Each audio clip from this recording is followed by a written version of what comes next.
Let's look at hyperpolarization versus depolarization. Hyper means high. So basically what happens is if, let's say the neuron is returning to resting, they're returning back to a resting neuron.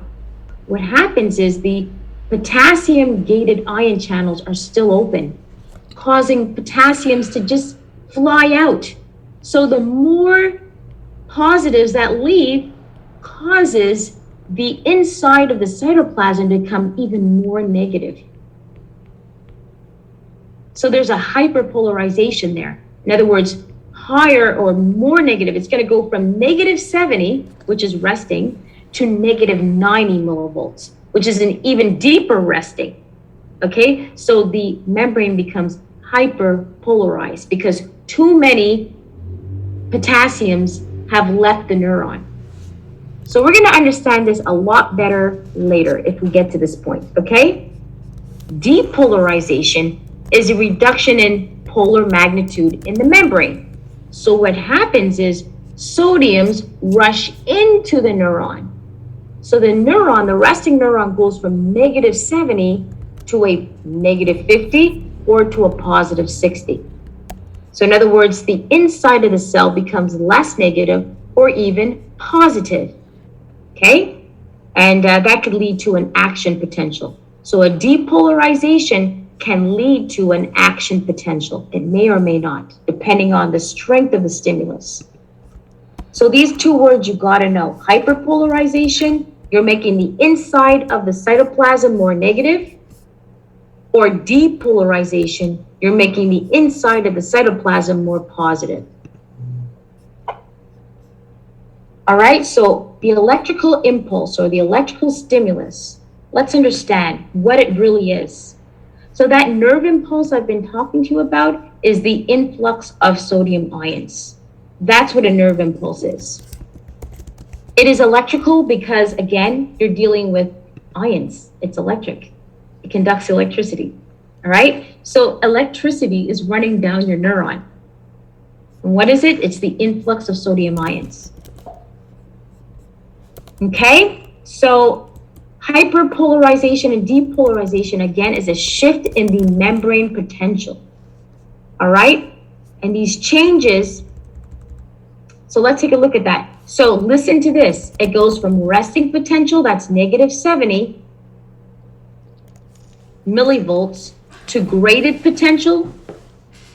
And if the graded potential is strong enough and hits the threshold, that's threshold potential.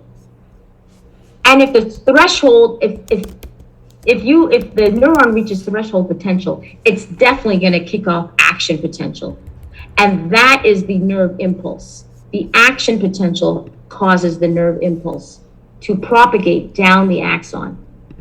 And then when it hits the end of the axon, you go right back to, well, as it's, as the impulse is traveling down the axon, it's also going back to resting. Trailing right behind it is resting potential. And you'll see that as we go along. All right, so again, depolarization, action potential, we're almost done for the day, okay? So action potential, or the nerve impulse, begins where? At the axon hillock. If you forget what that looks like, let's go back to the beginning and see where that begins, right here. So the action potential starts here and moves down the axon, okay? So let's see how that works. All right, so it goes graded potential to threshold to action potential. Just like I said in the previous slide, the resting neuron, if triggered, goes from graded potential to threshold to action potential. Good, so let's go forward again. So what is the graded potential? So again, graded potentials occur at the axon hillock where it begins. So that's where the action potential begins, or graded potential, right? So basically, sodiums are starting to go into the neuron, rush in. So in other words, the sodium ion channel gates are opening and the sodiums are rushing in. And it could die off. But graded potentials, they may or may not result in an action potential. It depends on how strong the stimulus is. So again, it could be short-lived and die out, or if it reaches threshold or above, this results into an action potential. So let's understand what threshold is. Threshold potential is negative 55 millivolts. Write that down. So you've already learned resting is negative 60. Now, if the potential jumps up to negative 55, then that means sodiums are rushing in, right? Because if you're going from negative 70 to negative 50, then you've jumped up 20 plus 20 millivolts, right? So that means sodiums are rushing into the cytoplasm. So there's an influx of sodium ions, and that's going to cause the membrane to be depolarized. That means inside the cytoplasm is becoming more positive, right? So this influx of sodium ions is going to cause the membrane to rise from negative 55 to plus 60, and therefore that's action potential. So if the membrane reaches threshold, it's definitely going into action potential. And so what happens is, for action potential, the membrane goes from negative 50 millivolts to positive 60 millivolts. That means so many sodium ions channels have opened up and lots of sodiums have rushed in, causing the inside of the cytoplasm to become more positive, and the outside of the cell becoming more positive. So there's a flip in charges. So write that down. In an action potential or depolarization, there's a flip in charges. The charges flip. So let's understand that fully before I proceed. All right? Let's understand that fully. Okay, so a resting neuron versus a depolarized neuron. Okay, so this is resting.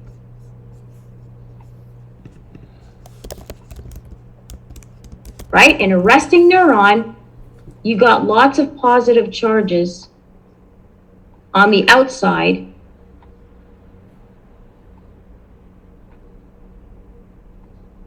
So there's lots of sodiums on the outside of the cell. Lots of sodiums, but they can't get in because the sodium ion channel is locked off. It's gated. Can't get in. All right? They can only move out because the sodium potassium pump is pumping them out. And inside the membrane is very negative. All right? Everybody's good with that. Almost done.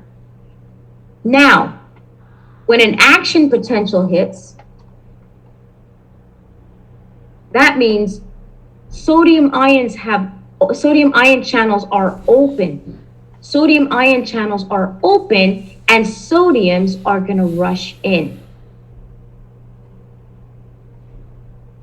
There they go. They rush in. And so when you have lots of sodiums rushing in, the inside of the cell is no longer negative. It is positive now. And because the fluid outside the cell is losing positives, it's going to become more negative. So what happened? The charges flipped. Write that down.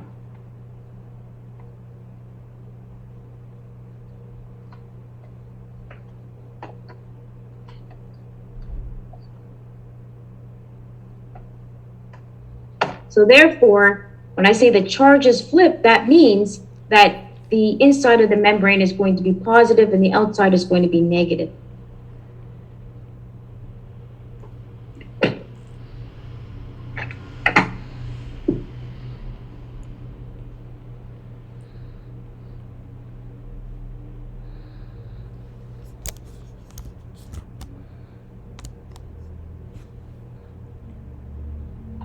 Okay, so here the sodium ion channel is closed.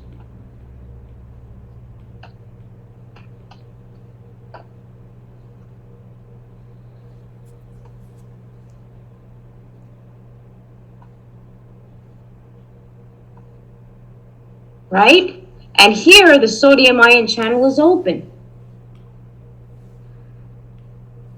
So can I stop the share?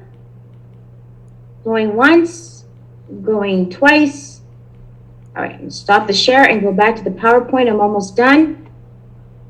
All right, so again, so you're here, resting potential. Now the sodium ions channels start opening, sodium ions are rushing in. So you're jumping from negative 70 to negative 55, that's threshold. Once the cell reaches threshold, it's gonna be all or nothing. It's gonna go into action potential.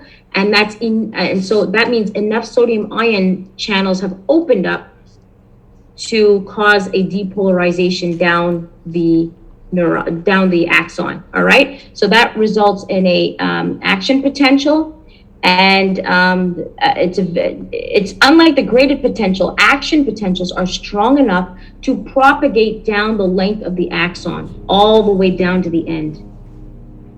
All right, because again, there are 10 times more sodiums outside the cell than inside the cell. Okay, so it's going to be like a lateral diffusion. It's a lateral diffusion of sodium ions. Like dominoes. You ever see dominoes? You hit one and brrr, it just keeps going. Same thing going on here. Now, you don't have to know about local anesthesia, but I'm sure maybe some of you have gotten a filling in your teeth, right? And they put that local anesthetic. What's going on? What's going on is local anesthesia, what it does is it blocks off the sodium ion channels, prevents sodiums from rushing in. So if sodiums can't rush in, it's going to prevent an action potential, and therefore you don't feel anything. All right, so that's what's happening. And clear.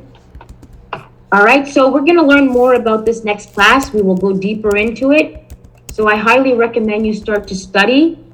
So please study this stuff before the next class, okay? So that you could feel more, it's not like, you can understand what I'm saying, all right? So please study before coming to class and review the notes before coming to class so that when I'm speaking, you understand what I'm saying. All right, guys? Yeah, so does that make it unidirectional? Yes, unidirectional, yes, one direction. All right, guys, take care and have a great day. Have a good day, Professor.